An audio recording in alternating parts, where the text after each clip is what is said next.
আজি আজি আমার অবস্থা চাওক, এই যে গাড়িটো চাওক, বাস গাড়িটো আমার একমাত্র ঘাইপথ। হ্যাঁ, একমাত্র ঘাইপথ আমার।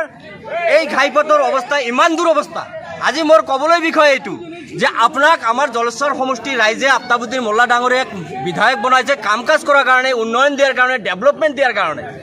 আজি তেখেতে ডেভেলপমেণ্টৰ কথা চিন্তা নকৰি, ৰাইজৰ কথা চিন্তা নকৰি, ৰাস্তা ঘাটৰ কথা চিন্তা নকৰি, উন্নয়নৰ কথা চিন্তা নকৰি কেৱল ৰাজনীতি গায়ে গুঞ্জে সোমাই মানুহক ব্ৰেইন ৱাছ কৰি কংগ্ৰেছত জইন কৰাব লাগে। কংগ্ৰেছত জইন কৰাবৰ কাৰণে ৰাইজে বিধায়ক বনাইছে নেকি?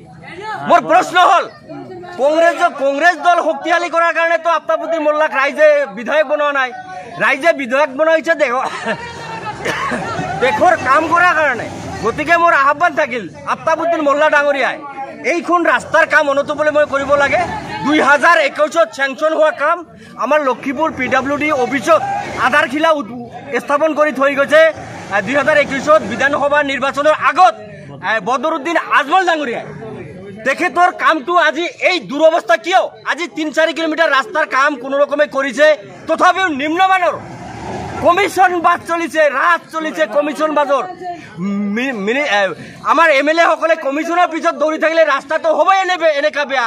ৰাস্তাৰ উন্নয়নৰ কথা চিন্তা নাই। আজি 3 বছৰ হৈ গ'ল আমাৰ ৰাস্তা চেংচন হোৱাৰ পিছতো আমাৰ ৰাস্তাৰ এই দুৰৱস্থা। আমি জমৰ যাতনা ভুগিবলগীয়া হৈছে আমাৰ স্থানীয় ৰাইজে, আমাৰ জলেশ্বৰ সমষ্টিবাসী ৰাইজে।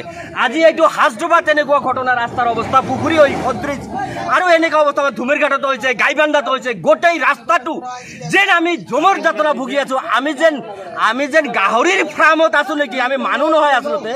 মানুহ বুলি ক'লে আমাৰ লাজ লাগে যে আমি মানৱ সমাজৰ মানুহ নহয় আচলতে। আমি কিবা গৰুৰ ফাৰ্ম, ছাগলীৰ ফাৰ্মত থাকো নেকি? এনেকুৱাই অৱস্থা হৈছে। চাওক আজি এই অৱস্থা। তে মোৰ ক'বলৈ বিষয় হ'ল, অসমবাসী ৰাইজৰ আগত মই আবেদন জনাইছো যে এটা উন্নয়নশীল চৰকাৰ বিজেপি চৰকাৰ, এই কনষ্ট্ৰাকটিভ ডেভেলপমেণ্ট গভৰ্ণমেণ্ট। তেখেতে আজি PM, আজি প্ৰধানমন্ত্ৰী আঁচনিৰ পৰা আজি আমাৰ ৰাস্তা চেংচন হৈছে। 2021 চেংচন হৈছে। আমাৰ নেম প্লেট আছে। আমি বহুত ধৰ্ণা আন্দোলন কাৰ্যসূচীৰ বিনিময়ত এইখন ৰাস্তা আমি আদায় কৰিছিলোঁ।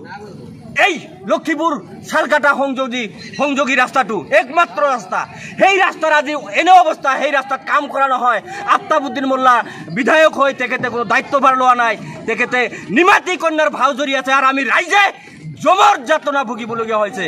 গতিকে আমি আহ্বান জনাইছোঁ অনতিপলমে আমাৰ মাননীয় মুখ্যমন্ত্ৰী হিমন্ত বিশ্ব শৰ্মা ডাঙৰীয়াই অনতিপলমে ইয়াত এটা একশ্যন ল'ব লাগে। চৰকাৰৰ ধন আবণ্টিত হোৱাৰ পিছতো কিয় আজি আমি ৰাইজে জমৰ যাতনা ভুগিব লগা হৈছে? আমি ৰাইজে একত্ৰিত হৈ আহ্বান জনাইছোঁ মুখ্যমন্ত্ৰী ডাঙৰীয়াক এটা বিশেষভাৱে অনতিপলমে এটা একশ্যন ল'ব লাগে। এইটো ৰাস্তাৰ মানে ওপৰত এইটো ৰাস্তা কিয় কৰা নাই? কোন ঠিকাদাৰে কিয় কাম কৰা নাই? চেংচনৰ পইচা কিয় আজি ৰাজভঁৰালৰ পইচা অথলে গৈ আছে? MP চাবে দিয়া চেংচনৰ পইচাটো এতিয়ালৈকে কাৰ্যকৰী কিয় কৰা হোৱা নাই? এইবোৰ বিষয়ৰ ওপৰত মাননীয় মুখ্যমন্ত্ৰী মহোদয়ে যাতে চোকা দৃষ্টি ৰাখে বুলি আমি আহ্বান জনাইছোঁ।